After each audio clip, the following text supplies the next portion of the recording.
Bonjour à tous et bienvenue dans votre journal des produits de bourse de l'Obsa du lundi 19 septembre. Paris clôture la semaine dans le rouge, le CAC 40 lâche 0,48% à 3031 points. La gestion de la crise de la dette divise les dirigeants politiques. À la veille de la réunion des ministres des Finances en Pologne, les opérateurs craignent que ce rassemblement ne permette pas de régler la crise de la dette en zone euro. Ce sont à nouveau les valeurs bancaires qui trinquent. Crédit Agricole chute de 11%, BNP Paribas de 7,6% et seule Société Générale s'octroie 3,4%. Outre-Atlantique, les indices américains sont gagnants. Le Dow Jones s'octroie 0,66% à 11 509 points et le Nasdaq gagne 0,58% à 2622 points. L'indicateur du jour, l'indice de confiance américain est ressorti meilleur que prévu au mois de septembre. Côté valeur, en bas du podium, on trouve RIM qui chute de plus de 20%. L'opérateur a publié des résultats trimestriels en forte baisse, impactés par des ventes moins importantes que prévu de son téléphone BlackBerry et de ses tablettes Playbook. Côté matières premières, le baril de brut perd 1,08 $ à 87,60 $. Sur le marché d'échange, l'euro s'échange à 1,3877 $.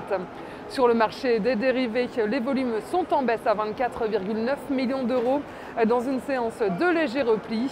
Le ratio call-put est équilibré. La situation entre varentistes et investisseurs en turbo est inversée. Les premiers sont haussiers tandis que les deuxièmes sont baissiers.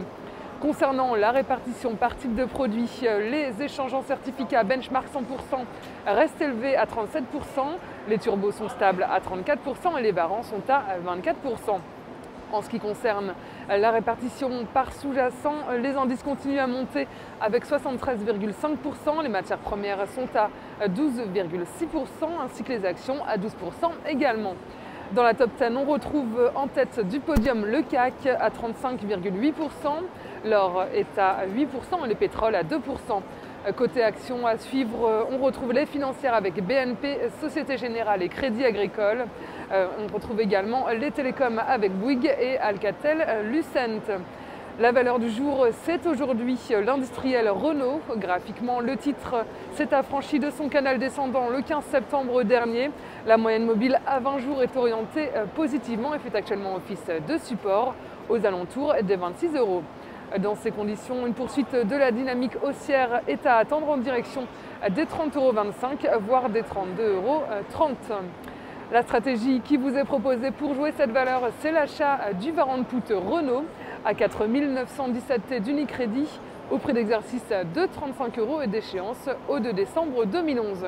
Voilà, c'est tout pour aujourd'hui. Bonne journée et à demain.